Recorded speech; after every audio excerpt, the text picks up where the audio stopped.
good morning to the Caron YouTube audience, and also a second good morning to those of you who are with me in the auditorium and those who are watching on live stream. Today is the first Sunday after Easter in the Christian tradition, or the second Sunday of Easter, if you count the liturgical calendar that way. Also called humorously by people in seminary Associate Pastor Sunday, because it's typical for the senior pastor to take the Sunday off. And but I'm here, and interestingly, last Sunday's message for me was the culmination, the end of the series of topics that I have for chapel. And so this Sunday begins another run through my 19 topic titles. And today's topic simply is described as the word healing, but I have, I hope, some fresh things to say about it.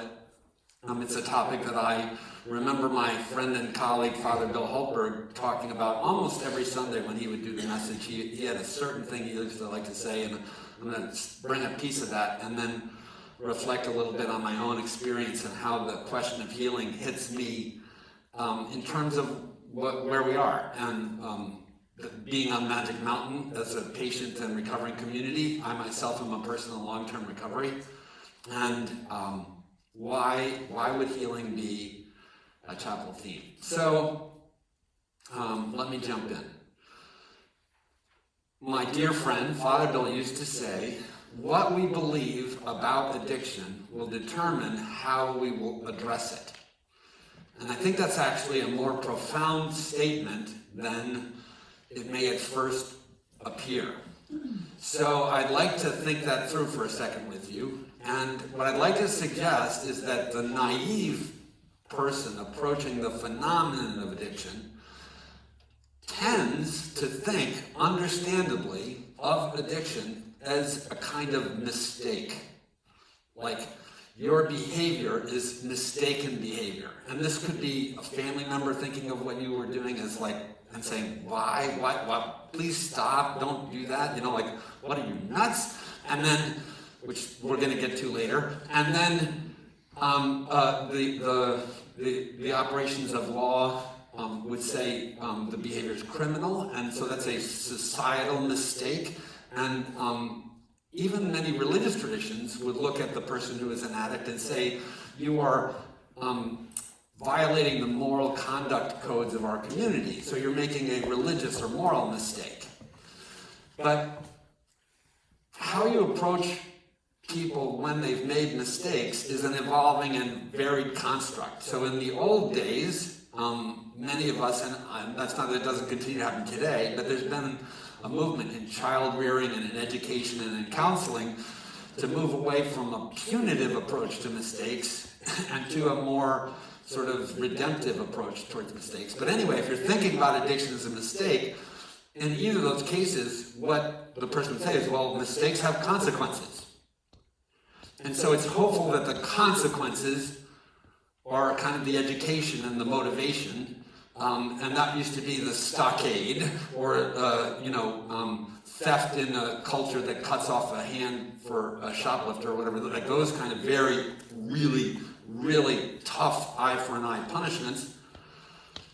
And then, in the more politically correct environment where we've learned that corporal punishment doesn't help children, still my parents would say, go stand in the corner. Like there were still ways to exact consequences without beating me, and those consequences were thought to be helpful. But in essence, it's like you're going to pay, and we're going to hope that what you're going to pay is going to make you change the behavior. And if it doesn't, we're going to ratchet up the consequences. So, unfortunately, that's been disastrously ineffective, and people have started to scratch their heads, this goes back a long time ago, as the phenomenon of addiction gets looked at in the 20th century, thinking, maybe the mistake consequences formula itself is not the right paradigm through which to look at the phenomenon of addiction.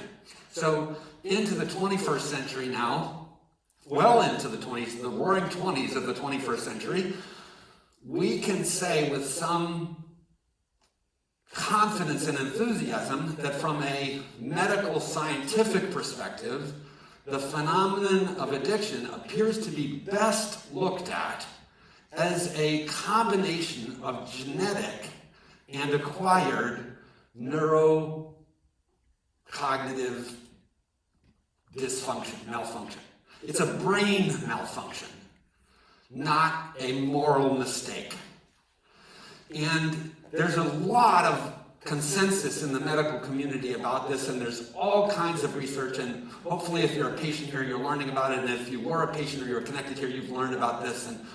And this is a big mind switch. If all of a sudden, when you look at a family member who keeps coming drunk to family events or can't make it to the family events or is has had treatment, continues to use, and you want to ratchet up the consequences, and then all of a sudden you're given the information that this is a brain malady, not a mistake, but a malady, a malfunction of the neurocognitive and neurobiophysical operation of the human being, that hopefully will elicit two things. First of all, a sense of empathy instead of you idiot. And then also there's a new strategy emerges. And here's the interesting thing about that is that that's the strategy we employ here at Caron. And it's, there's good news and bad news about it. The good news is you can actually repair brain malfunctions. But it's not easy to repair brain malfunctions. Because, of course, the brain is this weird thing that we don't entirely understand, and where the self locates itself in the brain and how, whatever. So I thought about sharing, as I was driving up this morning, an experience that I had in my life a few years ago. I came from a family of 5 kids, and my next oldest brother, Steve, was a complicated figure in my life. We had times when we were very, very, very close, and we had times when we were more alienated. But about 4 years ago, Steve was killed sober in a motorcycle accident. Very tragically. He was riding his motorcycle with some AA buddies. I'm reluctant to guess how fast he may have been going. He was out in rural Virginia, and he and his buddies used to love to go for these motorcycle rides.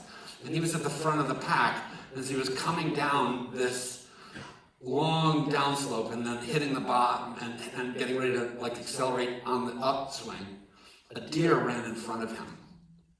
And he wiped out the deer wiped him out, and he ended up in being airlifted to a nearby trauma hospital, Winchester, Virginia, if any of you are, and suddenly my family were all driving to Winchester, Virginia, because none of us are near there. He was a good hour and a half from his own home, and he was several hours from here, and he was several hours from our family kind of home campus, which is in southern Delaware.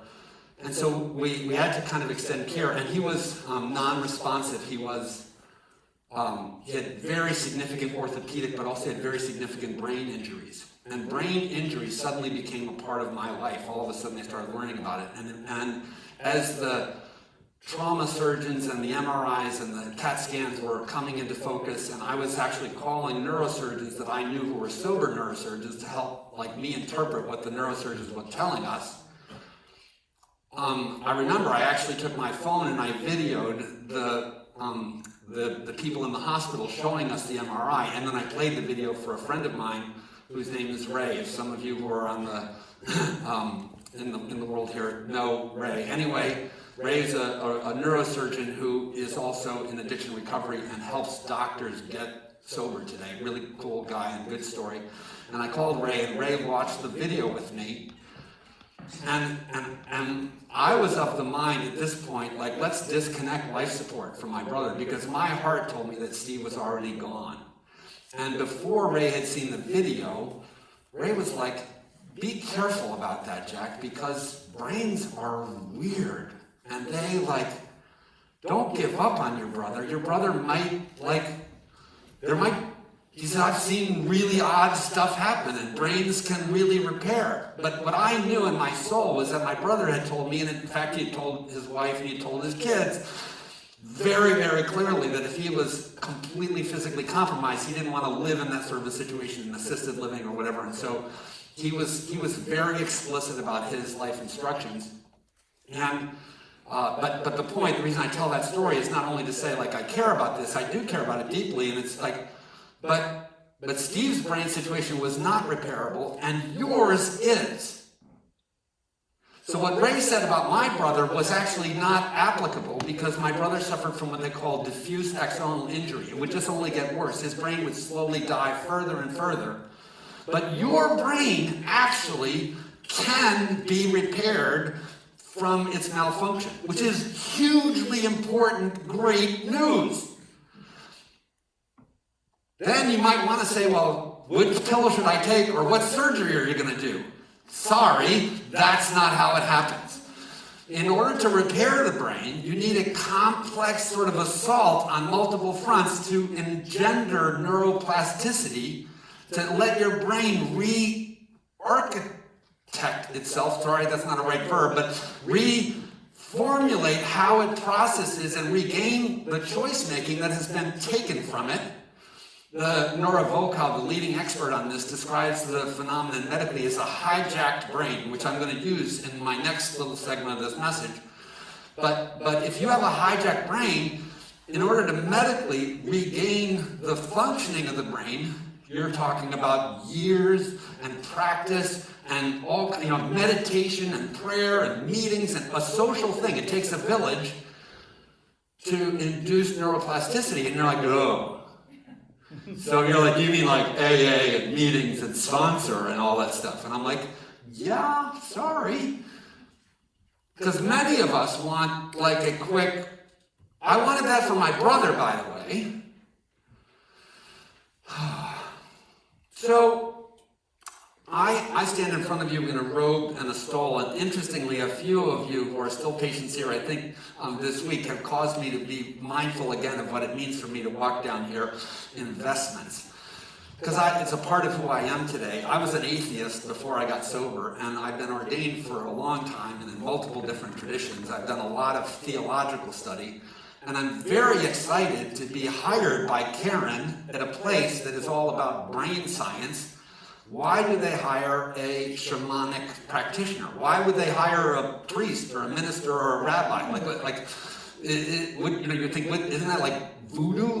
Which, by the way, I'm intrigued by voodoo, and I suspect there must be something in the voodoo corner that caused voodoo to become so deeply subscribed to by many, many peoples in many different settings over many, many centuries. And that's what I want to say. I want to finish my message by talking about ancient sources of wisdom. So when you're doing neurocognitive science, in fact, I have to do a presentation a few weeks from now with my boss, and the marketing department told me that the citations that I need to bring have to be within the last 5 years, which is a bit of a challenge, because it turns out most of my citations are 2,000 years old plus. So, and that doesn't mean they have nothing to say. They have things that are thousands of years old have something to say. We listen to Shakespeare, the Iliad, the Odyssey, like ancient story still speaks in the present moment in peculiarly powerful ways. And many of the, I'm old enough to remember West Side Story, but West Side Story is a remake of Romeo and Juliet, which is a remake of ancient romantic star-crossed lovers paradigms that go, so what was it my mom used to say? There's nothing new under the sun.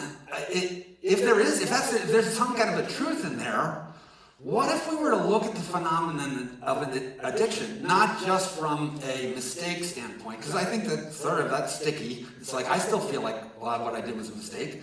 Not just from the neuroplasticity standpoint, which I totally believe, and I subscribe. I go to meetings. I have a sponsor. I do my morning and evening devotions, and I sit here and work with you, and I teach about how you use the steps to help change your brain. And I believe in that. I believe that's our core solution. But what does wisdom from antiquity say when it looks at us? And what I believe wisdom would say when it looks at us, if I was a contemporary of a figure like Jesus, and I was walking into this world and I met a person like Tina, who we just heard sing, and we would talk to Tina. I don't know Tina's story. I don't know what got her here, but I have a feeling that a person from antiquity would say, not so differently from what Dr. Volkow would say at NIDA, that something has taken over her spirit. That she is actually sort of not the Tina that we think she can be. And that it's a question of a loss of identity or purity, and that there are issues of good and evil, and there's an aspect of mystery.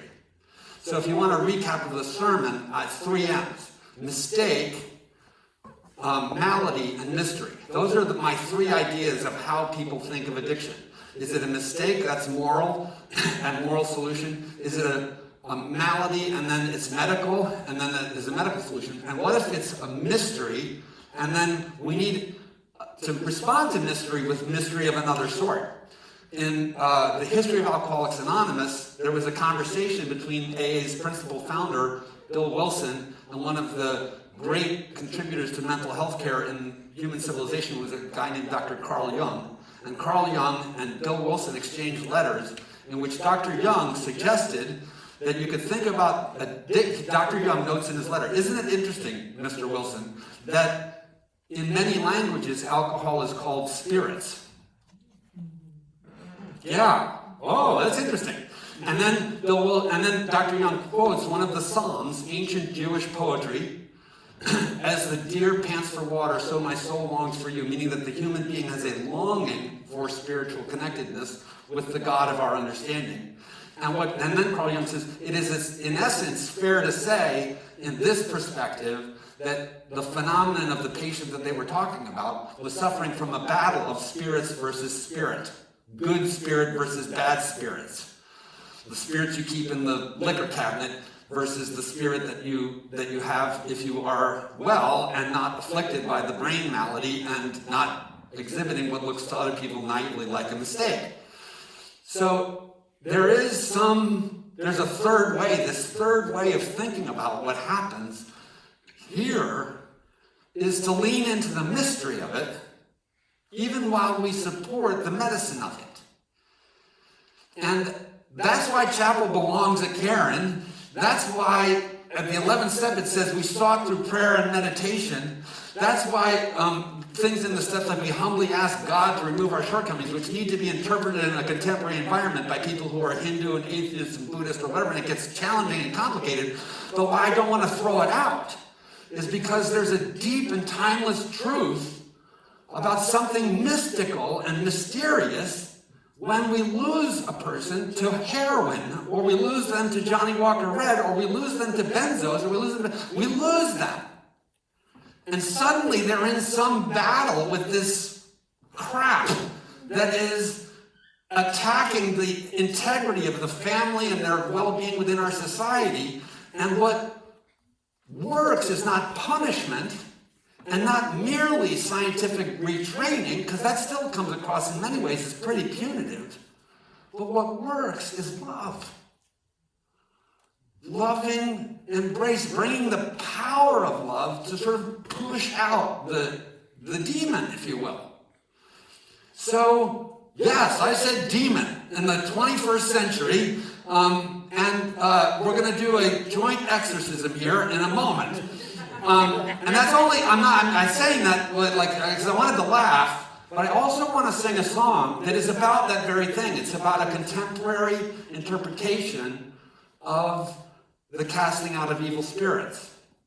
And I sing it and invite you to think about whether you need a purification, whether you have fallen captive to forces that you don't even know how to explain or understand, and you would like to be freed of their grip, and you would like to be able to find and receive and share love again.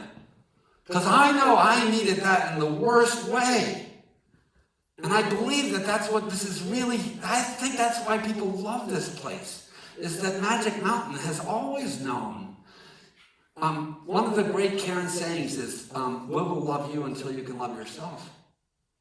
In Narcotics Anonymous, one of the guys who really helped me early on was a guy named Kurt, and I offer words to remember Kurt, who used to talk about the love of one addict for another. And as that is the essence of what he believed. Now, Kurt is struggling. He's sick and was not able to sustain his recovery. and is probably dying, and they're providing him methadone as he's dying from the degradation of the way addiction has ravaged his body and soul. So I'd ask you to pray for my friend Kurt. And I'm going to ask Maria to take the piano, and I'm going to share with you this beautiful hymn. And I don't really like singing in public, but I feel like I'm supposed to do it. It's a very peculiar piece of music.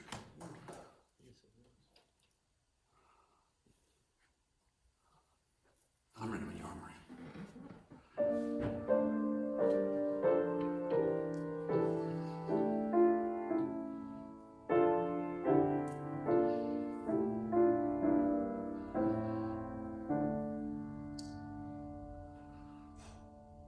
Silence, frenzied, unclean spirit, cry God's healing Holy One. Seize your ranting, flesh can't bear it, flee as night before the sun. At Christ's words the demon trembled from his victim, madly rushed as the crowd that was assembled stood in wonder, stunned and hushed. Lord, the demons still are thriving in the gray cells of my mind. Tyrant voices shrill and driving, twisted thoughts that grip and bind, doubts that stir the heart to panic, fears distorting reason's sight, guilt that makes the loving frantic, dreams that cloud my soul with fright. Silence, Lord, the unclean spirit in our minds and in our hearts. Speak your word that when we hear it, all our demons shall depart.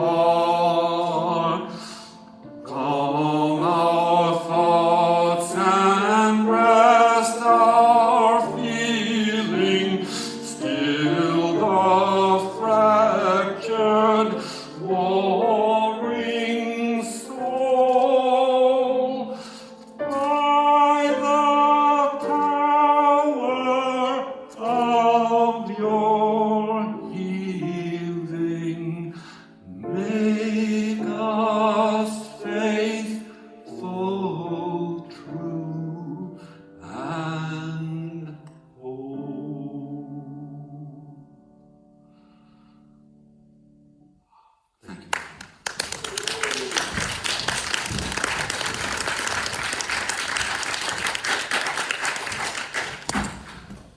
Cool. Thank you so much. I appreciate the opportunity to be with you.